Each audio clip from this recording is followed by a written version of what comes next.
ಬಾಗ್ಪುರ್ ಎಂಬ ಹೆಸರಿನ ಊರಿತ್ತು. ಆ ಊರಿನ ಸುತ್ತಮುತ್ತ ನದಿಗಳು ಇದ್ವು. ಆ ಊರಿನ ಎದುರಿಗೆ ಜ್ಞಾನ್ಪುರ್ ಎಂಬ ಊರಿತ್ತು.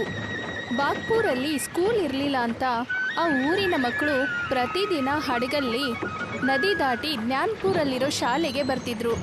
ಅಲ್ಲಿ ಜ್ಞಾನ್ಪುರ್ ಎಂಬ ಹೆಸರಿನ ಹೈಸ್ಕೂಲ್ ಇತ್ತು. ಆ ಸ್ಕೂಲಲ್ಲಿ ರಿಯಾನ್ ಅನ್ನೋ ಟೀಚರ್ ಪಾಠನ ಹೇಳ್ತಿದ್ರು. ಅವರು ತಮ್ಮ ಸ್ಟಡೀಸ್ನ ಆಕ್ಸ್ಫರ್ಡ್ ಇಂಗ್ಲೆಂಡಲ್ಲಿ ಮುಗಿಸಿದ್ರು. ಹಾಗಿದ್ರೆ ಮಕ್ಕಳೇ ನೆನ್ಪಿರ್ಲಿ, ನಾವು ಮುಂಚೆ ಕೋತಿಗಳಾಗಿದ್ವಿ. ಹೋಗ್ತಾ ಹೋಗ್ತಾ ಬದಲಾವಣೆ ಆಯ್ತು, ಮತ್ ನಾವು ಮನುಷ್ಯರಾದ್ವಿ. ಆದ್ರೆ ಸರ್, ನಮ್ ತಂದೆಯವರು ಹೇಳ್ತಾ ಇದ್ರು ನಾವು ಮುಂಚೆಯಿಂದನೂ ಮನುಷ್ಯರಾಗಿದ್ವಿ ಅಂತ. ನಮ್ನ ದೇವರು ಸ್ವತಃ ತಮ್ಮ ಕೈಯಾರೆ ಮಾಡಿದ್ದಂತೆ. ಪುಟ, ನಿಮ್ ತಂದೆ ಯಾಕೆ ಹೀಗೆ ಹೇಳ್ತಾರೆ ಅಂದ್ರೆ ಅವ್ರಿಗೆ ಈ ವಿಷಯ ಗೊತ್ತೇ ಇಲ್ವಲ್ಲ. ಈ ಪ್ರಪಂಚದಲ್ಲಿ ದೇವ್ರ ಅನ್ನೋದೇ ಇಲ್ಲ. ಈ ಪ್ರಪಂಚ ನೂರಾರು ವರ್ಷಗಳಿಂದ ವಿಜ್ಞಾನದ ರೀತಿಯಲ್ಲೇ ನಡ್ಕೊಂಡು ಬರ್ತಾ ಇದೆ. ಬೇರೆ ಏನಾದ್ರೂ ಪ್ರಶ್ನೆ ಇದೆಯಾ ಪುಟ? ಇಲ್ಲ ಸರ್. ರಿಯಾನ್ ಪ್ರತಿದಿನ ನೋಡ್ತಿದ್ರು ದಿನ ಸ್ಟೂಡೆಂಟ್ಸ್ ಬರ್ತಿರೋದು ಕಮ್ಮಿ ಆಗ್ತಿರೋದನ್ನ. ಮುಖ್ಯವಾಗಿ ಪಕ್ಕದಲ್ಲಿರೋ ಬಾಗ್ಪುರ್ ಊರಿಂದ. ರಿಯಾನ್ ಹಡ್ಗಿಂದ ಬಾಗ್ಪುರ್ ಊರ್ಗೆ ಬರ್ತಾರೆ, ಯಾಕಂದ್ರೆ ಅವರು ಅದನ್ನ ತಿಳ್ಕೊಬೇಕಿತ್ತು. ಯಾಕಂದ್ರೆ ಈ ಊರಲ್ಲಿರೋ ಮಕ್ಕಳು ಶಾಲೆಗೆ ಯಾಕೆ ಬರ್ತಿಲ್ಲ ಅಂತ. ರಿಯಾನ್ಗೆ ಒಂದು ಹುಡುಗ ಕಾಣಿಸ್ಕೊಳ್ತಾನೆ. ಅವನು ತುಂಬಾ ದಿನಗಳಿಂದ ಸ್ಕೂಲ್ಗೆ ಬಂದಿರಲ್ಲ. ಅವನು ತನ್ನ ತಂದೆ ಜೊತೆಗೆ ಇಟ್ಗೆ ಹೊರೋ ಕೆಲ್ಸನ ಮಾಡ್ತಾ ಇದ್ದ. ಪುಟ, ನೀನು ತುಂಬಾ ದಿನಗಳಿಂದ ಸ್ಕೂಲಿಗೆ ಬರ್ತಿಲ್ವಲ್ಲ? ಬರೋದಿಲ್ಲ ನನ್ನ ಮಗ. ಇಲ್ಲಿ ತಿನ್ನೋದಕ್ಕೆ ದುಡ್ಡಿಲ್ಲ ನಮ್ಮ ಹತ್ರ. ಮತ್ತೆ ದಿನ ದೋಣಿಯಲ್ಲಿ ಕಳಿಸೋದ್ರಿಂದ ದಿನಗೂಲಿ ಎಲ್ಲ ಅಲ್ಲಿಗೆ ಹೋಗ್ತಾ ಇದೆ. ಆದ್ರೆ ಮಕ್ಕಳ ಶಿಕ್ಷಣ ಕೂಡ ಮುಖ್ಯ ಅಲ್ವಾ? ಆಗಲ್ಲ ಸಾರ್, ನಮ್ನ ಕ್ಷಮಿಸ್ಬಿಡಿ. ನನ್ ಮಗ ನನ್ನ ಹಾಗೇನೆ ಕೂಲಿ ಕಾರ್ಮಿಕ ಆಗ್ತಾನೆ ಇದೇ ಊರಲ್ಲಿ. ರಿಯಾನ್ ಇದನ್ನೆಲ್ಲ ನೋಡಿದ್ಮೇಲೆ ಅವನ್ಗೆ ಬೇಜಾರಾಗುತ್ತೆ. ಈ ವಿಷಯವಾಗಿ ಅವನು ಬಾಗ್ಪುರ್ ಮುಖ್ಯಸ್ಥರ ಮನೆಗೆ ಹೋಗ್ತಾನೆ. ಮತ್ತೆ ಅವ್ರಿಗೆ ಹೇಳ್ತಾನೆ, ಈ ಊರಲ್ಲಿ ಇಲ್ಲಿವರೆಗೂ ಸ್ಕೂಲ್ ಯಾಕೆ ಮಾಡಿಲ್ಲ? ಮಕ್ಕಳು ಒಂದೂರಿಂದ ಇನ್ನೊಂದು ಊರಿಗೆ ಹೋಗಕ್ಕೆ ಆ ದೊಡ್ಡ ನದಿನ ದಾಟ್ಕೊಂಡು ಹೋಗ್ಬೇಕಾಗುತ್ತೆ. ಆಗಲ್ಲ, ಆಗೋದಿಲ್ಲ ಸಾಹೇಬ್ರೆ. ಸರ್ಕಾರದವ್ರು ದುಡ್ಡು ಕೊಟ್ರೆ ತಾನೇ ಸ್ಕೂಲ್ ಆಗೋದು. ಅದಿಲ್ದೆ ಹೇಗಾಗುತ್ತೆ? ನನ್ ಜೇಬಿಂದ ದುಡ್ಡು ತೆಗೆದು ಸ್ಕೂಲ್ ಕಟ್ಸಕ್ಕಾಗಲ್ಲ ತಾನೆ. ಮತ್ತೆ ದೋಣಿ ಬಾಡಿಗೆ ವಿಷಯಕ್ಕೆ ಬಂದ್ರೆ ಅದೆಲ್ಲ ನಂದೇ ತಾನೆ. ಒಬ್ಬ ವ್ಯಾಪಾರಿಯಾಗಿ ನಾನು ನನ್ನ ಲಾಭನ ಕೂಡ ನೋಡ್ಕೋಬೇಕು ತಾನೆ. ಸರ್ಕಾರ ಊರಿಗೆ ದುಡ್ಡು ಕಳಿಸುತ್ತೆ, ಒಳ್ಳೇದಾಯ್ತು ನಾನು ಪಕ್ಕದ ಊರಿಂದ ಈ ಊರಿಗೆ ಬಂದಿದ್ದು. ಆದ್ರೆ ನಿಮ್ ಬಗ್ಗೆ ಕೂಡ ಜನಗಳ ಬಾಯಲ್ಲಿ ಏನ್ ಬರುತ್ತೆ ಅಂತ ಕೇಳಿದೀನಿ. ಸರ್ಕಾರ ಕಳಿಸುವಂತ ದುಡ್ಡನ್ನ ನೀವ್ ನಿಮ್ ಜೇಬ್ಗೆ ಹಾಕೋತಾ ಇದ್ದೀರಾ. ಮತ್ ಅದರಿಂದಾನೇ ನಿಮ್ ದೋಣಿ ವ್ಯಾಪಾರ ಕೂಡ ತುಂಬಾ ಚೆನ್ನಾಗಾಗ್ತಾ ಇದೆ. ನೋಡಿ ಸಾಹೇಬ್ರೆ, ನೀವು ಬಂದಿರೋದು ಪಕ್ಕದೂರಿಂದ ತಾನೇ. ಅಷ್ಟೇ ಅಲ್ಲದೆ ಶಿಕ್ಷಕರು ಕೂಡ. ಅದಕ್ಕೆ ಸ್ವಲ್ಪ ಮರ್ಯಾದೆ ಕೊಡ್ತಾ ಇದ್ದೀನಿ. ಈಗ ಮರ್ಯಾದೆಯಿಂದ ಹೇಳ್ತಾ ಇದ್ದೀನಿ, ನೀವು ಸೈಲೆಂಟ್ ಆಗಿ ನಿಮ್ ಊರಿಗೆ ಹೋಗ್ತಾ ಇರಿ. ಇಲ್ಲಂತೂ ಏನು ಆಗಲ್ಲ. ಕೂಲಂತೂ ಮರ್ತ್ ಬಿಡಿ. ರಿಯಾನ್ಗೆ ನಿರಾಶೆ ಆಗುತ್ತೆ. ತನ್ನ ಮನೆಯಲ್ಲಿ ರಾತ್ರಿ ಹೊತ್ತು ಯೋಚನೆ ಮಾಡ್ತಾ ಕೂತಿರ್ತಾನೆ, ಮಕ್ಕಳಿಗೆ ಹೇಗ್ ಸಹಾಯ ಮಾಡೋದು ಅಂತ. ರಿಯಾನ್ ತನ್ನ ಫೋನ್ ತಗೊಂಡು ತನ್ನ ಫ್ರೆಂಡ್ ಹೀರಾಗೆ ಕಾಲ್ ಮಾಡ್ತಾನೆ. ಹೀರಾ ಇಂಗ್ಲೆಂಡಿಂದ ಕಾಲ್ ರಿಸೀವ್ ಮಾಡ್ತಾಳೆ.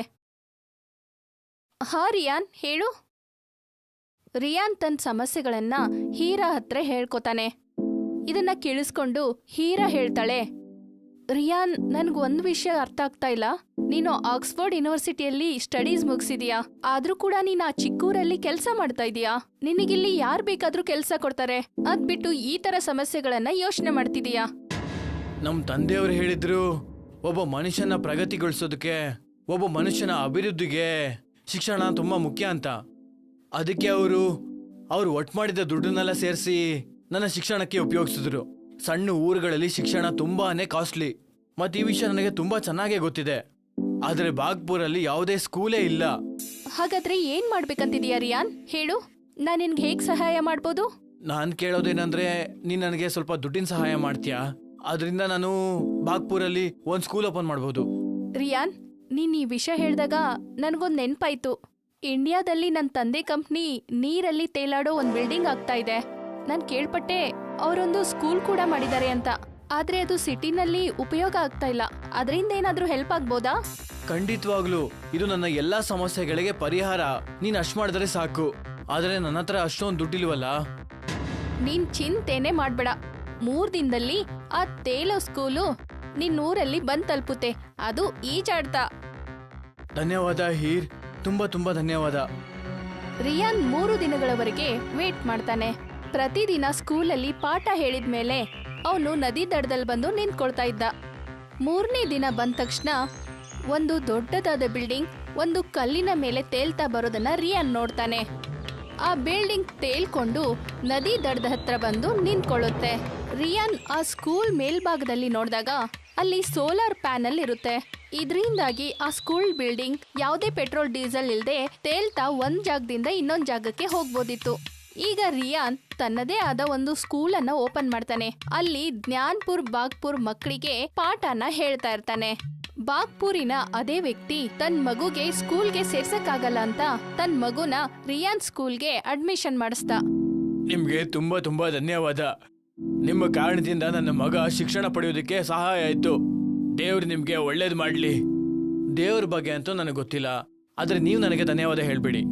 ಆದ್ರೆ ಸಮಯ ಸರಿಯಾಗಿ ಇನ್ನು ಮುಂದೆ ನಿಮ್ಮ ಮಗನ್ನ ಈ ತೇಲುವಂತ ಸ್ಕೂಲ್ಗೆ ಕಳಿಸ್ಕೊಡಿ. ರಿಯಾನ್ ಆ ತೇಲಾಡ್ತಿರೋ ಸ್ಕೂಲಲ್ಲಿ ಪಾಠನ ಹೇಳ್ತಾ ಇರ್ತಾನೆ. ಇನ್ನೊಂದ್ ಕಡೆ ಮುಖ್ಯಸ್ಥನ ಕೆಲಸಗಾರನಾದ ಅಂಬಿ ಹಡಗಿನ ವ್ಯಾಪಾರದ ಬಗ್ಗೆ ಮುಖ್ಯಸ್ಥನ ಹತ್ರ ಹೇಳಕ್ ಬರ್ತಾನೆ. ಬಾ ಬಾ ಅಂಬಿ, ಇವತ್ತಾದ್ರೂ ಒಳ್ಳೆ ಸುದ್ದಿ ತಂದಿದ್ಯಾ ತಾನೆ? ಮುಖ್ಯಸ್ಥರೇ, ಯಾವತ್ತಿಂದ ನೀವು ದೋಣಿ ಪ್ರಯಾಣದ ದರವನ್ನ ಹೆಚ್ಚು ಮಾಡಿದ್ರು ಅವತ್ತಿಂದ ವ್ಯಾಪಾರ ಕಡಿಮೆ ಆಗಿದೆ. ಊರ್ನವರು ತಮ್ಮ ಮಕ್ಕಳನ್ನ ಸ್ಕೂಲ್ ಕಳಿಸೋದಕ್ಕೆ ಬಿಟ್ಬಿಟ್ಟಿದ್ದಾರೆ. ಅದನ್ನ ಕಟ್ಕೊಂಡು ನನಗೇನಾಗ್ಬೇಕು? ಸರಿಯಾದ ವಿದ್ಯೆ ಅವ್ರಿಗೆ ಸಿಗ್ಲಿಲ್ಲ ಅಂದ್ರೆ ಅವ್ರ ತಂದೆ ತಾಯಿ ಹಾಗೆ ನನ್ನ ಗುಲಾಮರಾಗಿ ಇದ್ದು ಬಿಡ್ತಾರೆ. ಏನಂತೀಯ? ಆಗಲ್ಲ ಮುಖ್ಯಸ್ಥರೇ. ರಿಯಾನ್ ಯಾವ್ದೋ ತೇಲುವಂತ ಸ್ಕೂಲ್ನ ಬಾಗ್ಪುರಿಗೆ ತಂದಿದ್ದಾನೆ. ಹೆಚ್ಚು ಕಮ್ಮಿ 2 ವಾರ ಆಗಿರ್ಬೇಕು. ಯಾವಾಗಿಂದ ಆ ತೇಲುವಂತ ಸ್ಕೂಲ್ ಬಂತೋ ಅವತ್ತಿನ ಬಿಸ್ನೆಸ್ ಎಲ್ಲ ಹಾಳಾಗೋಗಿದೆ. ಹಿಂಗೆ ಹೋದ್ರೆ ಮುಂದೆ ತುಂಬಾ ಕಷ್ಟ ಸಾಹೇಬ್ರೆ. ದೋಣಿ ಎಲ್ಲ ಸೈಡಿಗೆ ನಿಲ್ಸ್ಬೇಕಾಗುತ್ತೆ.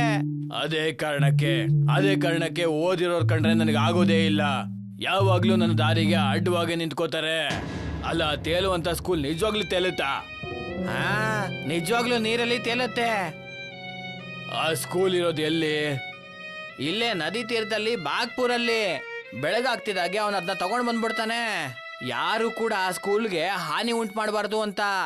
ಅದಕ್ಕೆ ಅವನು ಆ ತೇಲುವಂತ ಸ್ಕೂಲ್ನ ನೀರ್ ಮೇಲೆ ಇಟ್ಟಿರ್ತಾನೆ. ಅವನ್ ಸಾಮಾನ್ಯಕ್ಕಿಲ್ಲ. ರಿಹಾನ್ ಹತ್ರ ಬುದ್ಧಿ ಏನೋ ಇದೆ. ಈಗ ನಾನ್ ನಿನಗೆ ತೋರಿಸ್ತೀನಿ ನಾನು ಏನೇನ್ ಮಾಡಕ್ ಸಾಧ್ಯ ಅಂತ. ನನ್ನ ಗಡ್ಡ ಕೂದಲು ಸುಮ್ಮನೆ ಬೆಳಗಾಗಿಲ್ಲ. ಅಂಬಿ, ಪೆಟ್ರೋಲ್ ಗ್ಯಾಲನ್ನ ತಯಾರು ಮಾಡ್ಕೋ. ಯಾಕೆ ಮುಖ್ಯಸ್ಥರೇ? ಎಲ್ಲ ಹೇಳ್ತೀನಿ. ರಿಯಾನ್ ಆ ತೇಲಾಡ್ತಿರೋ ಸ್ಕೂಲನ್ನ ಬಾಗ್ಪುರ್ ನದಿ ದಡದಲ್ಲಿ ಇಡ್ತಾನೆ. ಮತ್ತೆ ಆ ಸ್ಕೂಲ್ ನದಿ ದಡದಿಂದ ಸ್ವಲ್ಪ ದೂರದಲ್ಲಿರುತ್ತೆ. ರಾತ್ರಿಯಲ್ಲಿ ಅಂಬಿ ಮತ್ತೆ ಮುಖ್ಯಸ್ಥ 3 ಕ್ಯಾನ್ಗಳಷ್ಟು ಪೆಟ್ರೋಲ್ ಅನ್ನ ನದಿ ದಡದಲ್ಲಿ ತಂದಿಡ್ತಾರೆ. ಈಗ ನೋಡ್ತೀನಿ ಆ ರಿಹಾನ್ ಈ ಸ್ಕೂಲ್ನ ಹೇಗ್ ಕಾಪಾಡ್ತಾನೆ ಅಂತ. ನೀವೇನ್ ಮಾಡ್ಬೇಕು ಅಂತ ಯೋಚನೆ ಮಾಡ್ತಾ ಇದ್ದೀರಾ? ಈ ಪೆಟ್ರೋಲ್ ಗ್ಯಾಲನ್ನ ನೀರಿಗೆ ಬೆರೆಸ್ಬಿಡು. ನಾವು ನೀರಿಗೆ ಬೆಂಕಿ ಹಚ್ಚೋಣ. ಆಗ ನಿಧಾನವಾಗಿ ಆ ಸ್ಕೂಲು ಸುಟ್ಟು ಬೂದಿ ಆಗುತ್ತೆ. ಈಗೆಲ್ಲ ಮಾಡ್ಬೇಡಿ ಮುಖ್ಯಸ್ಥರೇ. ನೀನ್ ಯಾಕೆ ನಿನ್ ಬಗ್ಗೆ ಯೋಚನೆ ಮಾಡ್ತಾ ಇಲ್ಲ? ನೀನೇ ಯೋಚನೆ ಮಾಡು. ಈ ಎಲ್ಲ ಬಡ ಮಕ್ಕಳು ಓದೋದಕ್ಕೆ ಶುರು ಮಾಡ್ಕೊಂಡ್ರೆ ಇವರೆಲ್ಲ ನಿನ್ನ ಮಕ್ಕಳಿಗಿಂತ ತುಂಬಾ ಬುದ್ಧಿವಂತರಾಗ್ಬಿಡ್ತಾರೆ. ಮತ್ ಮುಂದೆ ಹೋಗ್ತಾ ಹೋಗ್ತಾ ಅವ್ರು ನಿನ್ನ ಮಕ್ಕಳಿಗೆ ಕೆಲಸ ಮಾಡಕ್ಕೆ ಒಪ್ಕೊಳ್ಳೋದೇ ಇಲ್ಲ. ನೋಡ್ತಾ ಇರು. ನಿಮ್ ಮಾತೇನೋ ಸರಿಯಾಗಿದೆ ಮುಖ್ಯಸ್ಥರೇ. ಮುಖ್ಯಸ್ಥ ಮತ್ತೆ ಅಂಬಿ ಆ ಪೆಟ್ರೋಲ್ ಕ್ಯಾನ್ಗಳನ್ನ ನದಿಗೆ ಸುರಿತಾರೆ. ಅಂಬಿ ತನ್ನ ಜೇಬಿಂದ ಮ್ಯಾಚ್ ಬಾಕ್ಸ್ ಅನ್ನ ತೆಗಿತಾನೆ ಮತ್ತೆ ಮುಖ್ಯಸ್ಥನಿಗೆ ಕೊಡ್ತಾನೆ. ಇದ್ ತಗೊಳ್ಳಿ ಮುಖ್ಯಸ್ಥರೇ, ಮ್ಯಾಚಸ್. ನಿನ್ ಪ್ರಕಾರ ನೀನ್ ಇದಕ್ಕೆ ಬೆಂಕಿ ಹಚ್ಚಿಲ್ಲ ಅಂದ್ರೆ ನಿನಗೆ ಪಾಪ ಸುತ್ಕೊಳ್ಳಲ್ಲ ಅಂತಾನ? ನೀನು ಮತ್ತೆ ನಾನು ಇಬ್ರು ಈ ಪಾಪಕ್ಕೆ ಪಾಲ್ದಾರರು. ಪ್ರಧಾನ್ ಮ್ಯಾಚ್ ಬಾಕ್ಸ್ ಹಚ್ಚಿ ನದಿಗೆ ಬಿಸಾಕ್ತಾನೆ ಮತ್ತೆ ನೀರ್ಗೆಲ್ಲ ಬೆಂಕಿ ಹತ್ಬಿಡುತ್ತೆ. ಬೆಳಿಗ್ಗೆ ಸೂರ್ಯ ಹುಟ್ಟೋಷ್ಟ್ರಲ್ಲೇ ಮುಖ್ಯಸ್ಥ ಮತ್ತೆ ಅಂಬಿ ಅಲ್ಲೇ ಹತ್ರದಲ್ಲಿರೋ ಒಂದು ಕಲ್ಲು ಬಂಡೆ ಮೇಲೆ ನಿಂತ್ಕೊಂಡಿರ್ತಾರೆ. ಅಲ್ಲಿ ನಿಂತ್ಕೊಂಡು ಆ ಸ್ಕೂಲ್ ಸುಡೋದನ್ನ ಕಾಯ್ತಾ ಇರ್ತಾರೆ. ಆಗ ರಿಯಾನ್ ನದಿ ದಡಕ್ಕೆ ಬಂದ್ ನೋಡಿದಾಗ ಆ ಬೆಂಕಿ ನೋಡಿ ಅವನಿಗೆ ಆಶ್ಚರ್ಯ ಆಗುತ್ತೆ. ಬೆಂಕಿ! ಈ ಬೆಂಕಿ ಸ್ಕೂಲ್ ಕಡೆ ಹೋಗ್ತಾ ಇದೆ. ನಾನೇನ್ ಮಾಡ್ಲಿ? ಈ ಸ್ಕೂಲ್ ಎಲ್ಲ ಮಕ್ಕಳ ಭವಿಷ್ಯ. ರಿಯಾನ್ಗೆ ಏನು ಅರ್ಥ ಆಗ್ತಾ ಇರಲಿಲ್ಲ. ಆಗ ಅವನ್ ಫ್ರೆಂಡ್ಗೆ ಹೀರಾಗೆ ಕಾಲ್ ಮಾಡ್ತಾನೆ. ಹೀರ್, ಯಾರೋ ನದಿಗೆ ಬೆಂಕಿ ಹಾಕಿದ್ರು. ಆ ಬೆಂಕಿ ನಿಧಾನವಾಗಿ ಸ್ಕೂಲ್ ಹತ್ರ ಹೋಗ್ತಾ ಇದೆ. ಹೇಳು, ಬೇಗ ಹೇಳು, ಏನ್ ಮಾಡ್ಲಿ ನಾನು? ನನ್ನ ಕ್ಷಮಿಸ್ಬಿಡು ರಿಯಾನ್, ನಾನು ಇದರಲ್ಲಿ ನಿನ್ಗೇನು ಹೆಲ್ಪ್ ಮಾಡಕ್ಕಾಗಲ್ಲ. ಈಗ ನೀನು ದೇವ್ರ ಹತ್ರ ಪ್ರಾರ್ಥನೆ ಮಾಡ್ಬೇಕು ಆ ಬೆಂಕಿ ಸ್ಕೂಲಿಗೆ ಹತ್ಕೊಳ್ಳೋದನ್ನ ನಿಲ್ಸು ಅಂತ, ಇಲ್ಲ ಅಂದ್ರೆ ಮಳೆ ಬರ್ಬೇಕು ಅಷ್ಟೇ. ಇದು ಚಳಿಗಾಲ ತಾನೆ, ಮಳೆ ಮಳೆ ಬರ್ಬೇಕು ಅಂದ್ರೆ ಇನ್ನು 4-5 ತಿಂಗಳು ಬೇಕು. ನಾನ್ ಇದ್ರಲ್ಲಿ ಯಾವುದೇ ಹೆಲ್ಪ್ ಮಾಡಕ್ಕಾಗಲ್ಲ ರಿಯಾನ್. ರಿಯಾನ್ ಫೋನ್ ಕಟ್ ಮಾಡ್ತಾನೆ. ಅವನ್ಗೆ ತುಂಬಾನೇ ದುಃಖ ಆಗಿತ್ತು. ಆಕಾಶನ ನೋಡಿ ದೇವ್ರ ಹತ್ರ ಬೇಡ್ಕೊಳ್ತಾ ಇರ್ತಾನೆ. ಹೇ ದೇವ್ರೆ, ನೀನ್ ನಿಜವಾಗ್ಲೂ ಇದ್ರೆ ದಯವಿಟ್ಟು ಈ ಸ್ಕೂಲ್ ಸುಟ್ಟೋಗಕ್ ಬಿಡ್ಬೇಡ. ನಾನು ಯಾವತ್ತೂ ನಿನ್ನ ನಂಬಲೇ ಇಲ್ಲ, ಆದ್ರೆ ಇವತ್ತು ನಿನ್ನ ಕೇಳ್ತಾ ಇದ್ದೀನಿ, ಈ ಬೆಂಕಿ ಸ್ಕೂಲ್ಗೆ ತಲುಪೋದಕ್ಕೆ ಬಿಡ್ಲೇಬೇಡಿ. ಹೇ ದೇವ್ರೆ, ನನ್ನ ಪ್ರಾರ್ಥನೆ ಕೇಳಿಸ್ಕೊಳ್ಳಿ. ಹೇ ದೇವ್ರೆ, ನನ್ನ ಪ್ರಾರ್ಥನೆ ಕೇಳಿಸ್ಕೊಳ್ಳಿ. ರಿಯಾನ್ ಪ್ರಾರ್ಥನೆ ಮಾಡ್ತಿದ್ದಂಗೆ ಜನವರಿ ತಿಂಗಳಲ್ಲಿ ಊರು ಕಪ್ಪು ಮೋಡಗಳಿಂದ ತುಂಬಿಕೊಳ್ಳುತ್ತೆ. ಆಗ ಜೋರಾಗಿ ಮಳೆ ಬರೋಕೆ ಶುರು ಆಗುತ್ತೆ. ಆ ಬೆಂಕಿ ಸ್ಕೂಲ್ಗೆ ಹತ್ಕೊಳ್ಳೋಕ್ಕಿಂತ ಮುಂಚೆನೆ ಆರು ಹೋಗುತ್ತೆ. ಮುಖ್ಯಸ್ಥರೇ, ಈ ಮಳೆ ಹೇಗೆ ಗೊತ್ತಿಲ್ಲ ಕಣೋ. ಅವರಿಬ್ರು ಮಾತಾಡ್ತಿರುವಾಗ ಆಕಾಶದಿಂದ ಸಿಡಿಲ್ ಬಂದು ಅವ್ರಿಗೆ ಬಂದು ಬಡಿಯುತ್ತೆ. ರಿಯಾನ್ ಸ್ಕೂಲ್ ಈಗ ಸುರಕ್ಷಿತವಾಗಿರುತ್ತೆ. ಮುಂದೆನೂ ಕೂಡ ಆ ಸ್ಕೂಲ್ಗೆ ಯಾವುದೇ ಸಮಸ್ಯೆಗಳು ಕೂಡ ಬರೋದಿಲ್ಲ.